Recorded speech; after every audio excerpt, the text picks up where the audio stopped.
thinking also a little bit about like how you might work then in a day, Paddy, because you sort of said that you've got this six-step process, and this is the way we kind of produce, like this is our kind of like Bible. This is like what we kind of do every week. So obviously the content is a standalone piece, right? In our organization, there's me, there is resources available. We're in a situation now at the moment where we're looking to hire more people to do this type of work as well, which is great. And the Deputy General Secretary, Ethel Buckley, has been a very big supporter of trying to get more people to do this work in the organization as well. So the content is primarily done by myself. We've redeveloped our website there in 2024, at the very start of 2024, which is very important because we wanted to streamline the joining process, really. We had a previous website that was of its time. It was built in 2010 or 2011, and we needed to try and make it a bit more kind of mobile friendly and, you know, all that type of stuff as well. So our content is mainly the website, which is bulletins to members, a lot of targeted kind of communications to people in various sectors.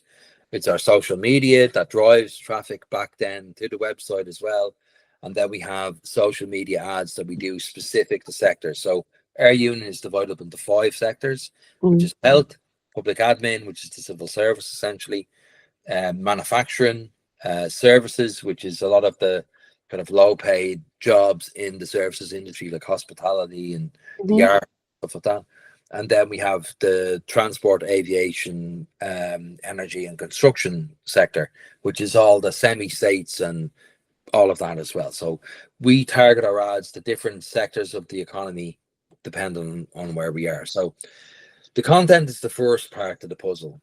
You put out your content, right? Great. Looks great. Brilliant. Then what do we do? So we want to try and glean data off that, like, you know. So we have surveys, we've petitions, and we've seminars and webinars. So it's a way of then trying to get the people who are kind of interested in our content to maybe take a survey, to maybe do a petition, to maybe join us on a webinar. So that's the second stage. And then people are like, oh, all right. Then you move into the database stage. And you're like, okay, well, who are the members here? They're grand. We love them. They're great.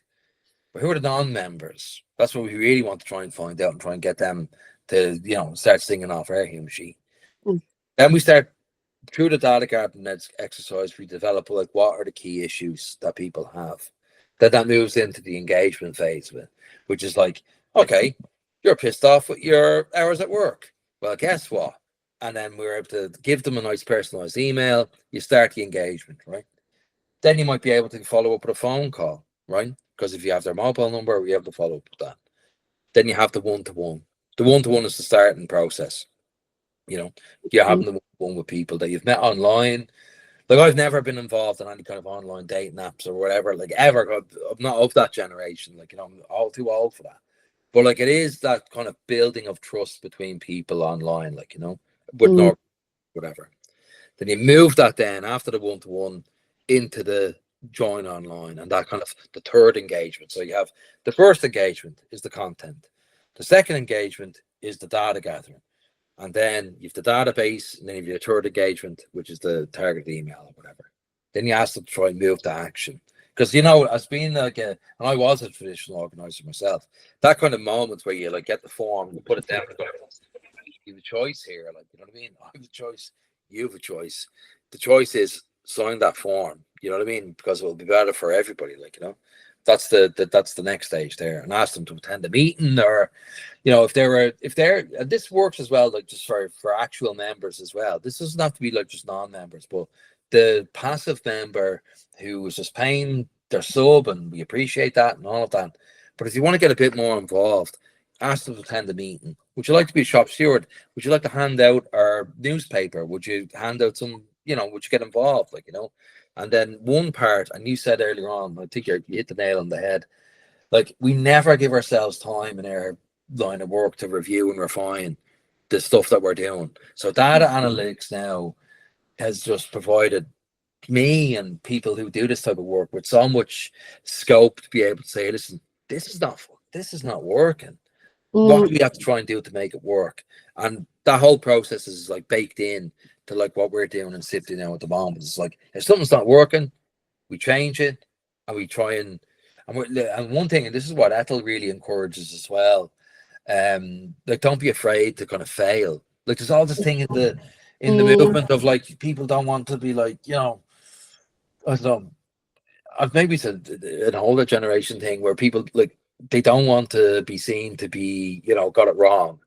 We get it wrong all the time in our lives and everything.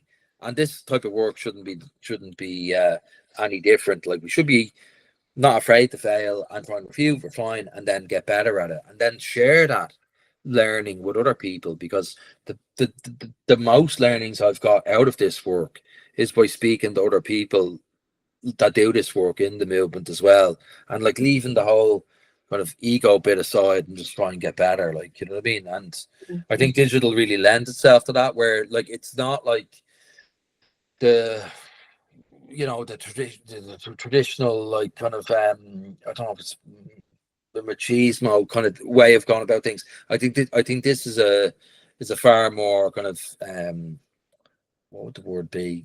Is it like it's a more of an objective kind of, it is working or it isn't. Yeah, right? yeah. But kind of like understand it, I think, right? Yeah, and like, but the whole thing is like removing that kind of fear factor of like something not working. There's lots of shit that we've done that hasn't worked, but there's lots of stuff that has worked. Like we were able to organize like 700 community swabbers through a digital campaign during the COVID pandemic, for example. That worked. We were able to organize like nearly 10,000 childcare workers.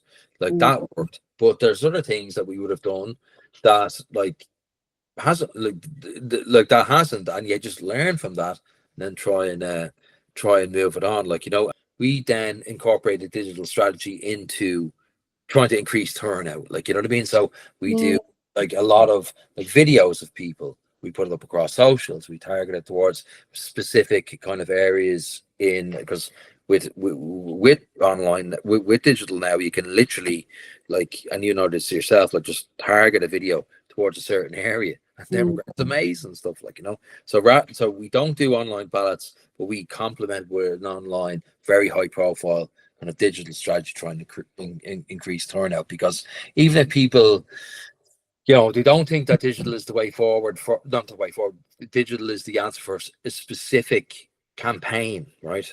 There's always a digital element to be able to enhance the campaign as well. You know what I mean? Should never ever like not use digital in your campaign and see it as an opportunity to be able to reach people that you wouldn't be able to get to, like, you know. It's not like digital, there's only some campaigns that can only be digital, right? It's this increasingly every campaign has a digital element to it. Of course, yeah. Campaign, I mean, I really loved that cycle that you've got, because it really shows, I suppose, how in you can just incorporate that into everyday union activity, right? And how useful it is for us to think about, you know, the data gathering and that review and the opportunity, and almost it forces you to review, right, when you're doing digital. Of course, yeah, because there's an end point at all this stuff as well. Like, I think, like, you know, like with trade union organizing, there's no end. Like, we're never going to be able to organize the working class like to the point where we all want.